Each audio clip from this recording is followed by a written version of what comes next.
দায়িত্ব তোমালোকে এৰিছোঁ এইবাৰ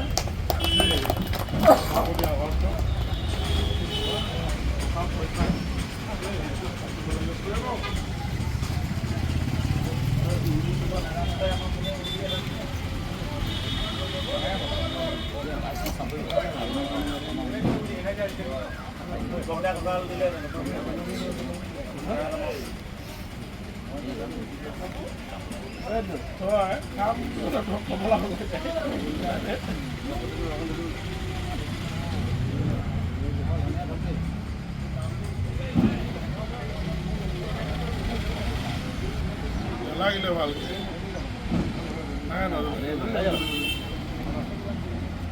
নজৰিলে ভালেই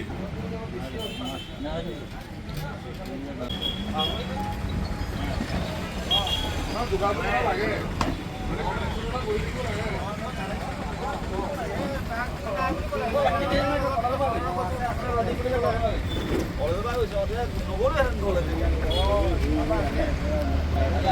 পোনপ্ৰথমতে সমগ্ৰ অসমবাসী ৰাইজলৈ হাৰমতি আঞ্চলিক যুৱ সংঘৰ তৰফৰ পৰা শেহতীয়াকৈ হ'লেও ৰঙালী বিহুৰ শুভেচ্ছা জ্ঞাপন কৰাৰ লগতে অসমীয়া নৱবৰ্ষৰ শুভেচ্ছা জ্ঞাপন কৰিছোঁ।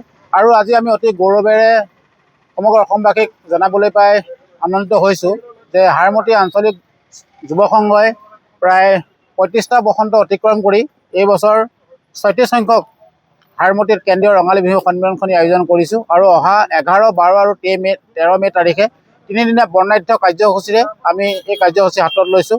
11 মে' তাৰিখে পোনপ্ৰথমতে মৌ কুঁৱৰী, মৌ কোঁৱৰ, সৰু বিহু আৰু সৰু বিহুৱতী আৰু বৰ বিহুৱতী প্ৰতিযোগিতা অনুষ্ঠিত হ'ব।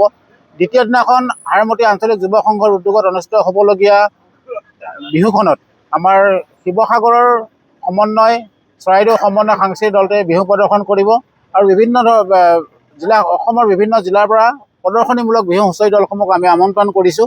তাৰ লগে লগে ছাত্ৰ ছাত্ৰীসকলক শৈক্ষিক উত্তৰণৰ ক্ষেত্ৰত হাৰমতি আঞ্চলিক যুৱ সংঘই প্ৰতি বছৰে এক তৰ্ক আৰু কুইজ প্ৰতিযোগিতা আমি অনুষ্ঠিত কৰিছোঁ।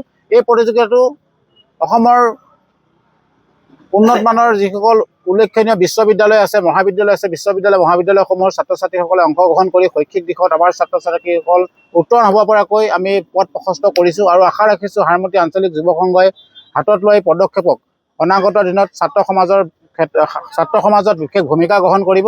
তাৰ বাবে মই সকলো ৰাইজৰ সহায় সহযোগিতা জ্ঞাপন কৰিছোঁ। আৰু 3টা দিনৰ সম্পূৰ্ণ কাৰ্যসূচীত হাৰমতিবাসীৰ লগতে সমগ্ৰ লখিমবাসীৰ ৰাইজৰ ওতঃপ্ৰোত সহযোগিতা কামনা কৰিছোঁ। আপোনাৰ সংবাদ মাধ্যমৰ জৰিয়তে সদৌ অসমবাসী ৰাইজলৈ হাৰমতি আঞ্চলিক যুৱ সংঘৰ তৰফৰ পৰা শেহতীয়াকৈ ৰঙালী বিহু আৰু অসমীয়া নৱবৰ্ষৰ শুভেচ্ছা জ্ঞাপন কৰিছোঁ। হাৰমতি আঞ্চলিক যুৱ সংঘই একাধিক্ৰমে ৩৫টা বছৰ বহাগী বিদায় সন্মিলন পালন কৰি আহিছোঁ। এইবাৰ আমাৰ ৩৬ সংখ্যক আমাৰ কিছু অগতানুগতিক কিছু আমাৰ কাৰ্যসূচী আছে। মৌ কোঁৱৰ, বিহু কোঁৱৰ, বিহু বৰ বিহুৱতী এইখিনি সংযোজনৰ লগতে বিহুৰ লগত সংগতি ৰাখি আমি সদৌ অসম ভিত্তিত মাৰাথন দৌৰৰ আমাৰ এটা প্ৰতিযোগিতা আয়োজন কৰা হয়। মহিলা আৰু পুৰুষ দুটা শাখাই থাকে, গতিকে সকলো প্ৰতিযোগীকে আহি আমাৰ উক্ত মাৰাথনত দৌৰত অংশগ্ৰহণ কৰিবলৈ আমি অনুৰোধ জনাইছোঁ। দ্বিতীয়তে আমাৰ সকলোতকৈ আমাৰ উল্লেখনীয় আমাৰ প্ৰতিযোগিতাটো দুখন হয় সদৌ অসম ভিত্তিত কুইজ আৰু তৰ্ক প্ৰতিযোগিতা। কুইজখন আমাৰ স্বৰ্গীয় ডম্বৰুণীয় সৌৰণী সদৌ অসম ভিত্তিত কুইজ প্ৰতিযোগিতা আৰু স্বৰ্গীয় বসন্ত বৰা সৌৰণীত তৰ্ক প্ৰতিযোগিতা হয়। অসমৰ বিভিন্ন বিদ্যালয়, মহাবিদ্যালয়, বিশ্ববিদ্যালয়ৰ ছাত্ৰ ছাত্ৰীসকলে আহি অংশগ্ৰহণ কৰে। গতিকে এইবছৰো আপোনালোক সকলোকে আমি আপোনালোকৰ জৰিয়তে আমাৰ এই কাৰ্যসূচীত অংশগ্ৰহণ কৰিবলৈ আমি অনুৰোধ জনালোঁ। আৰু হয়, এইবছৰ আমাৰ এটা বিশেষ পদক্ষেপ লোৱা হৈছে। এই ৩৬ সংখ্যক বিহুৰ আমি উদযাপন কৰি ইয়াৰ ৰাহি পুঁজিৰে আমি আমাৰ হিয়াৰ আমঠু জুবিনদাৰ এটা প্ৰতিমূৰ্তি আমি হাৰমতিৰ বজাৰৰ প্ৰাংগণে ৰাজহুৱা জেগাত আমি প্ৰতিষ্ঠা কৰাৰ কামে কাৰ্যসূচী আমি হাতত লোৱা হৈছে। গতিকে আৰু তৰ্কৰ আমাৰ বিশেষকৈ আমাৰ তৰ্কৰ যিটো মূল বিষয় হ'ব, সদনৰ মতে অসম চুক্তিৰ 6 নং দফাৰ ৰূপায়ণেই ৰাজ্যখনৰ খিলঞ্জীয়া মানুহৰ পৰিচয়, অস্তিত্ব, ঐতিহ্য ৰেখাৰ একমাত্ৰ উপায়। আৰু ইয়াত আমাৰ দলীয়ভাৱে পুৰস্কাৰসমূহ প্ৰদান কৰা হ'ব।